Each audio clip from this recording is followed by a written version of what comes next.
নমস্কার বন্ধুরা, green on টপের আরেকটি নতুন ভিডিওতে আপনাদের সকলকে স্বাগত।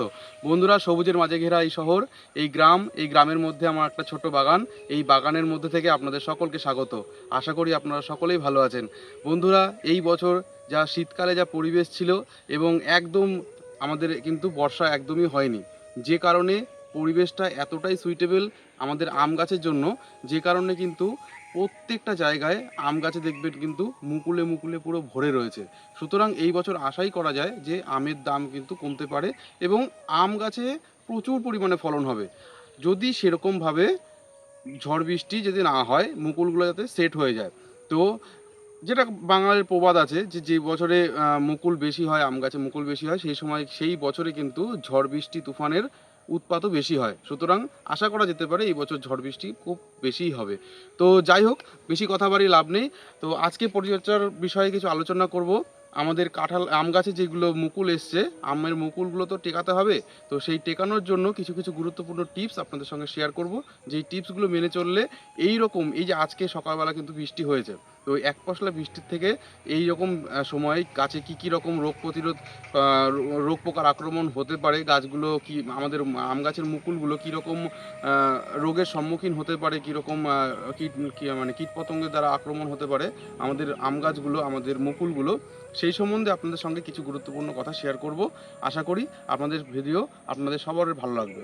তো চলুন দেখে নেওয়া যাক আমাদের মুকুলগুলোর আজকে ডেটে কি অবস্থায় রয়েছে। বন্ধুরা, দেখতে পাচ্ছেন এইগুলো কিন্তু রেড পালমারের ভ্যারাইটি।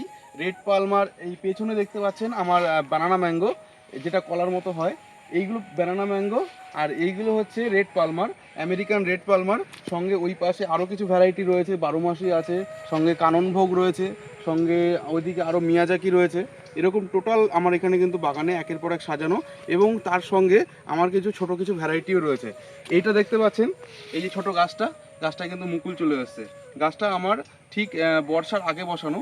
এই বর্ষার আগে মোটামুটি এটা আমার ওই অমাবতী যে সময় হয়েছিল বাংলায়, সেই অমাবতীর সময় কিন্তু গাছটা বসানো। এবং গাছটা দেখেছেন কি সুন্দর, এই ওয়েদারটা সুইটেবল হওয়ার জন্য এই গাছেও কিন্তু মুকুল চলে এসছে। তো এই গাছটা পুষা ভ্যারাইটি, পুষার একটা শ্রেষ্ঠা যে আমটা, আশা করি অনেকেই জানেন, পুষার শ্রেষ্ঠা, এই শ্রেষ্ঠা ভ্যারাইটির আম কিন্তু এটা। তো এই গাছটা কি সুন্দর মুকুল, মানে এখন আস্তে আস্তে মুকুলটা আসছে, এটা সেট হতে আরেক কিছুটা সময় লাগবে।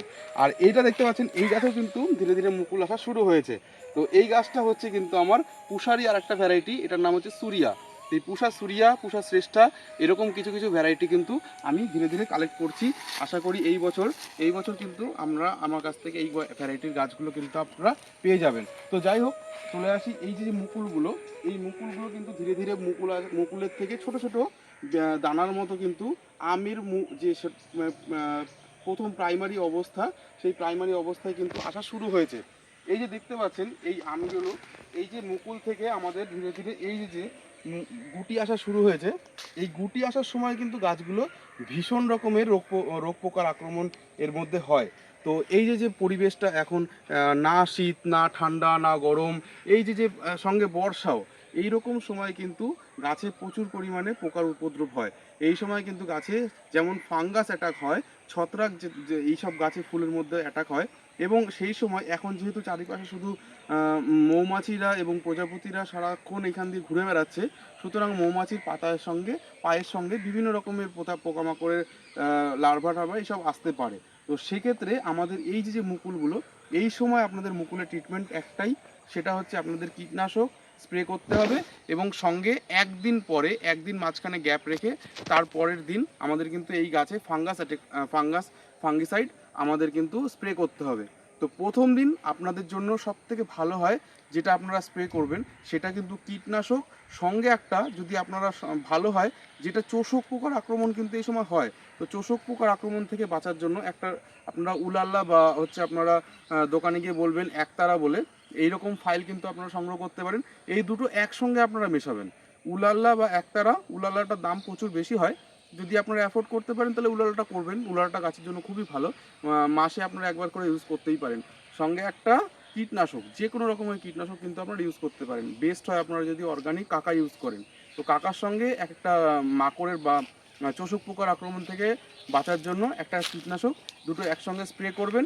ঠিক তার একদিন পরে আপনারা কিন্তু গাছ ভর্তি আপনারা যে মুকুল রয়েছে এই সমস্ত মুকুলে কিন্তু আপনারা একটা ফাঙ্গিসাইডের স্প্রে আপনারা করতে হবে। এই যে দেখতে পাচ্ছেন এই সময় কিন্তু আস্তে আস্তে ধীরে ধীরে আমের মুকুলগুলো ফেটে গুটি বাঁধা শুরু হবে। এই রকম সময় কিন্তু আপনারা একটা ফাঙ্গিসাইড গাছে স্প্রে করবেন। ম্যানকোজেব M45 জাতীয় যে কোনো একটা ওষুধ আপনারা এই গাছে স্প্রে করবেন।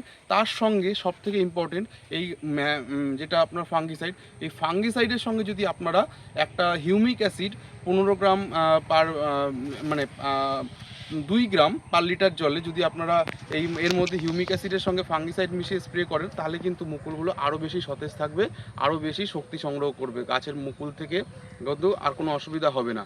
এবং তার থেকে বড় কথা, আজকে যে বৃষ্টিটা হলো, বৃষ্টির ফলে ওয়েদারে কিছুটা ভালো হলো, কিন্তু আস্তে আস্তে যখন গরমটা পড়বে এই রকম মুকুল কিন্তু আস্তে আস্তে শুকিয়ে যাওয়ার টেন্ডেন্সি আসবে। তো সেই রকম সময় গাছের মুকুলে কিন্তু 15 দিন পর পর আপনারা জল স্প্রে করবেন।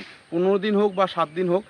বাতাসে যদি আপনাদের দেখেন যে ধুলোবালির পরিমাণ বেশি, তাহলেও কিন্তু আপনারা আরও মানে দিনটাকে আরও কমিয়ে আনবেন। 3 দিন থেকে 4 দিন পরপর কিন্তু আপনারা মুকুলে জল স্প্রে করবেন। জল স্প্রে করলে কি হবে, তাহলে মুকুলের গায়ে যে ধুলোবালিগুলো লেগে রয়েছে সেগুলো কিন্তু চড়ে যাবে, এবং তার ফলে কি হবে যে পরাগায়ন যেটা মৌমাছি বা প্রজাপতির দ্বারা হবে সেটা কিন্তু আরও সুষ্ঠুভাবে হবে, গাছ কিন্তু আরও ভালো সক্ষম হবে আম দেওয়ার জন্য। তো সেই কারণে আপনারা এই সময় গাছে একটা করে ফাঙ্গিসাইড, একটা হিউমিক অ্যাসিডের সঙ্গে ইউজ করবেন একদিন অন্তর।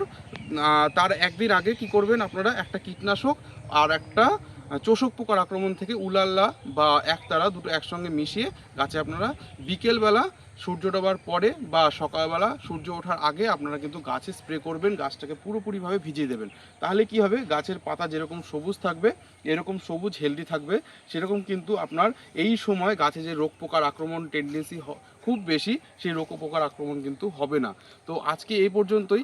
এরপরে যদি আপনারা লেবুর ভিডিও দেখতে চান, আমাদের লেবু গাছেও প্রচুর পরিমাণে ফুল এসছে, তার একটা ঝলক আপনাদের দেখিয়ে দিই। এই দেখতে পাচ্ছেন কি পরিমাণে ফুল এসছে এবছর। লেবু আম প্রতিটা গাছেই কিন্তু এই বছর আমাদের প্রচুর প্রচুর প্রচুর পরিমাণে ফুল এসছে। এইরকম প্রচুর পরিমাণে ফুল আসছে, এই ফুলগুলো কিন্তু টিকিয়ে রাখার দায়িত্ব কিন্তু আমাদের। তো এই রকম ফুল টিকিয়ে রাখতে গেলে কিন্তু লেবু গাছেরও কিছু গুরুত্বপূর্ণ পরিচর্যা আছে। তো এইরকম গুরুত্বপূর্ণ পরিচর্যা কিন্তু আপনাদের সঙ্গে শেয়ার করব আগামী ভিডিওতে। তো আজকে আমের ভিডিও দিয়ে শেষ করলাম। এরকম সুন্দর সুন্দর ভিডিও দেখতে গেলে আমাদের চ্যানেলটিকে সাবস্ক্রাইব করবেন, আমাদের সঙ্গে থাকবেন, বেল আইকনটি ক্লিক করে দেবেন যাতে পরবর্তী ভিডিও আপনারা সবার আগে তাড়াতাড়ি করে আপনারা পেতে পারেন। এবং আমার ভিডিওটি যদি আপনাদের জন্য উপকৃত মনে হয় তাহলে কিন্তু একটা লাইক, শেয়ার, সাবস্ক্রাইব করেই দেবেন। ধন্যবাদ।